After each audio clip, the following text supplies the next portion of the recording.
Hi, welcome to Comcast Newsmakers. I'm Sabrina Register. We're in Bellevue today at the annual conference of the Washington State Association of Counties. Joining me right now, David Quinn, who's a board member, Seattle rep, also a teacher at Edmonds Woodway Elementary or high school? High school. High school. High Okay, school. Great. So nice to meet you. Thanks so much for coming on the program. Thanks so much. We have a lot to talk about today, We do. but I want to start with the K-12 arts education program. There are a few components to that. I want to start off by asking you, though, as you talk about these, to answer the question, how important is it to have something like this when we see funding for the arts in the education system drop every year? I think it's intriguing because oftentimes legislators or even general community believes that arts is the first thing to go because people are so interested in living practical lives and saying, well, if we're going to graduate from schools, we should do English, history, math, and science and be done with it. But the importance of the arts is really is not really thought of very carefully. And when you do think about it carefully, you realize that the arts is really all around us. Everything on this table was designed by an artist. In some cases, like the iPad you have in front of you was designed by an artist and an engineer working together.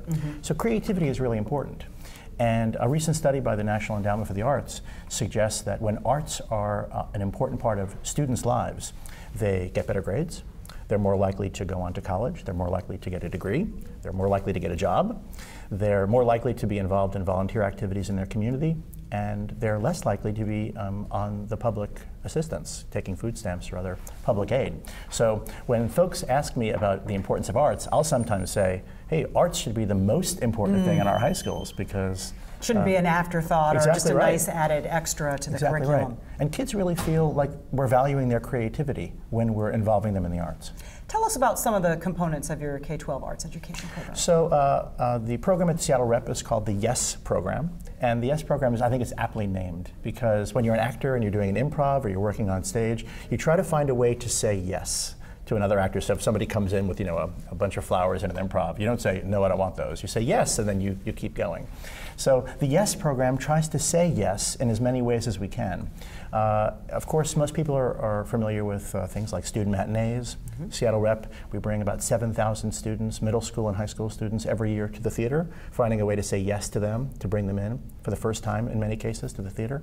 Other things that we're involved in, the Roosevelt High School playwriting program has been around for 10 years now. We try to find a way to say yes to young playwrights so that they can not just be involved in the classroom and learn about playwriting, but then they can see their work on our stages. And something that's really, really great that's going on right now.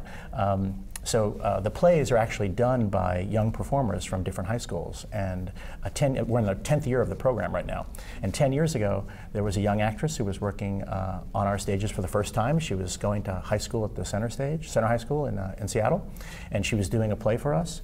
And right now, you can see her on our stages in Circle Mirror Transformation. This is her professional debut. So she's been involved with us since high school. The playwriting program is an important part. Another really great program is the August Wilson Monologue Competition. August, as you know, August Wilson from Seattle, and we are one of the only theaters in the world that's done all of his work. And so we really think it's important that August's memory and his life's work be honored. And so the August Wilson Monologue Competition goes on. Kids come in, they audition, they read a piece, or they perform a piece from August's work, and then the winners are selected regionally, and then they go on to Broadway, where they're adjudicated by Broadway directors like Kenny DeLeon and other folks. And last year, we had some folks who made the finals. Fantastic. And so you can imagine what it's like to be a young person in our community. We say yes to them in that way through the generous donation of Matthew Clapp, who began the YES project for us. And then they go on to see themselves on Broadway. Another great part of the program is the fact that we try to focus on not just young playwrights, but also ways to bring young audiences into the theater outside of just matinees. So concentrating some work every year on the kind of plays that young audiences might be interested in.